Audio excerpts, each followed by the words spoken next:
Et bonjour et bienvenue sur First Print pour ce calendrier de l'Avent. Je suis Arnaud Kikou et aujourd'hui, en ce jour 13, nous allons parler d'un super cadeau de Noël. Et pour cela, je reçois République qui va nous parler, je crois, d'une bande dessinée, finalement pas si originale que ça, le gars.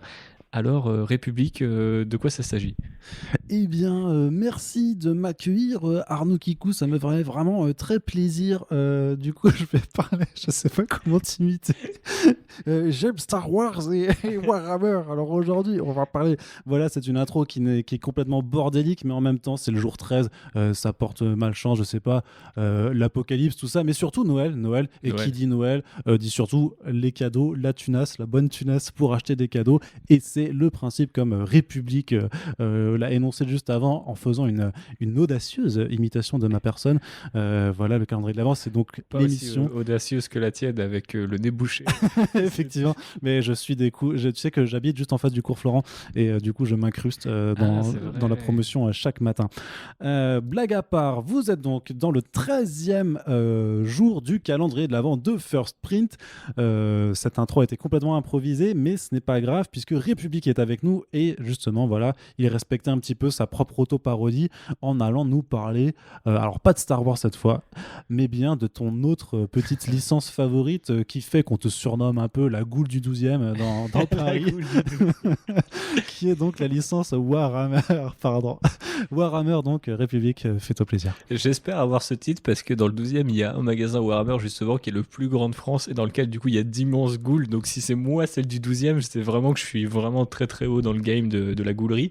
Mais effectivement, pour ne pas déroger à cette réputation et la maintenir au sommet, je vais vous parler du coup d'une BD prend racine dans l'univers de Warhammer 40 000 et qui cette année fête ses 20 ans et qui s'appelle Daemonifuge ou Daemonifuge si on a envie de le prononcer à la Sauf française. que ça fait un peu vermifuge, c'est pas très sexy, quoi. Ouais, voilà, il faut faire, faut de temps en temps, tu vois, faut mettre un peu de drame, tu vois, dans ce que tu dis, un peu d'intensité, Un peu d'accent. un peu d'accent, exactement. Cours Florent, quand tu nous tiens.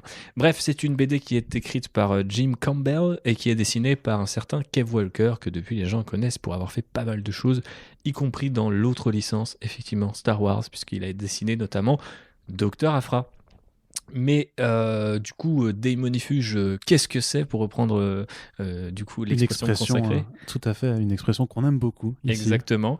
Alors du coup, c'est une aventure assez sombre qui nous raconte un petit peu le pèlerinage ou la croisade, pourrais-je dire, d'une sœur de bataille qui s'appelle Ephraël Stern. Alors qu'est-ce que c'est une sœur de bataille? Donc comme son nom l'indique, Warhammer 40 000, on est 40 000 ans dans le futur, mais c'est bien notre monde.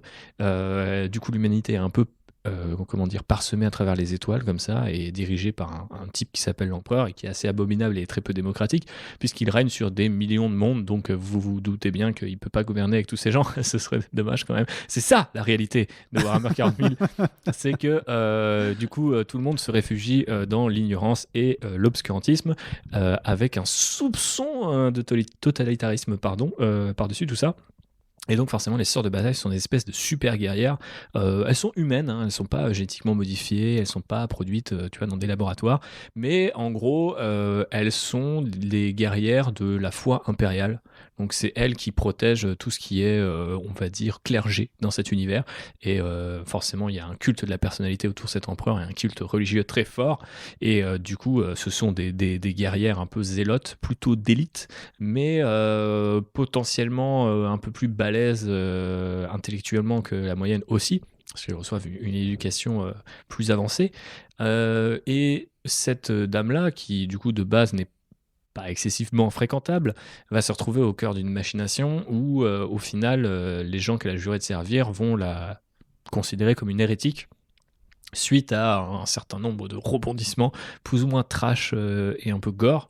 Du coup, elle va devoir se démerder pour prouver son innocence dans un univers où on nous dit régulièrement, sous la forme d'une maxime, que l'innocence n'existe pas et qu'il n'y a que des degrés de culpabilité.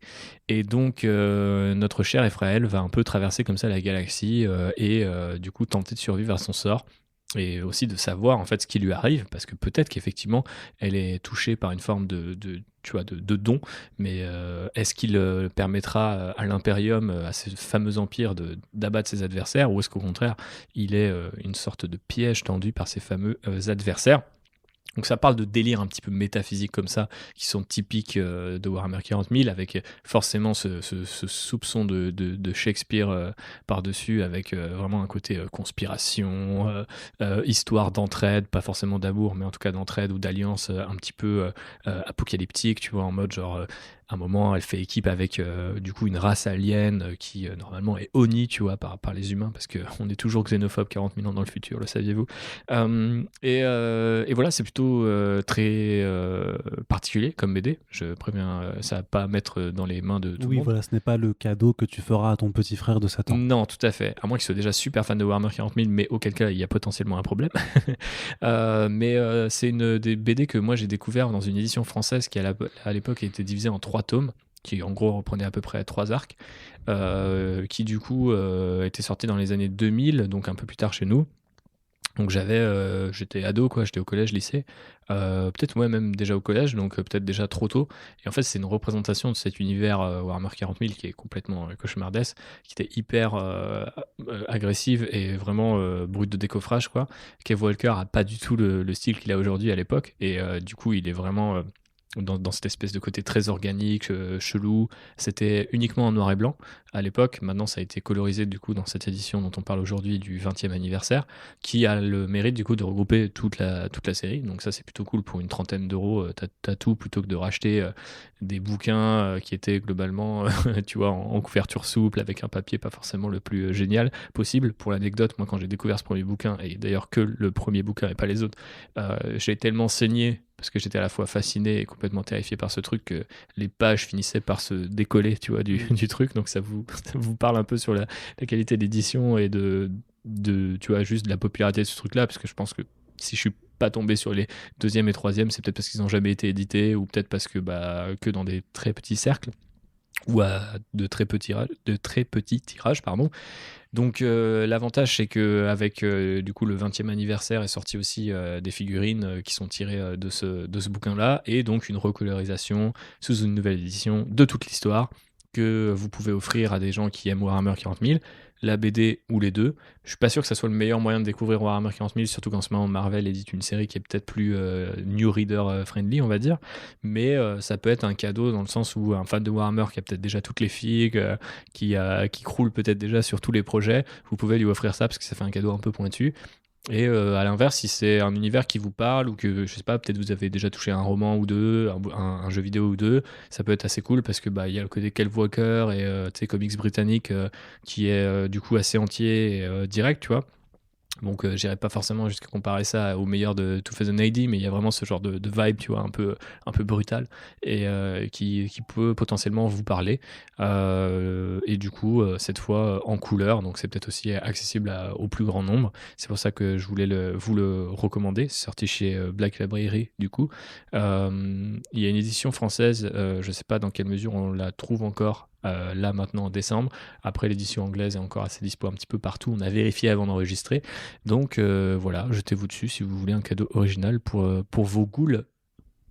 Voilà, c'est-à-dire, je voulais faire une blague avec les goûts et les couleurs, et du coup, les ghouls et les couleurs. Exactement. Mais en même temps, l'humour que serait ce podcast sans une petite touche d'humour parmi voilà, toute cette féerie de cette ambiance de Noël 2020. LOL, l'ironie est également avec nous ce soir. Ouais, c'est vrai que du coup, là, je vais pas forcément inverser la tendance parce que c'est pas un récit très, très optimiste, mais il a ses moments plus tendres, donc pourquoi pas.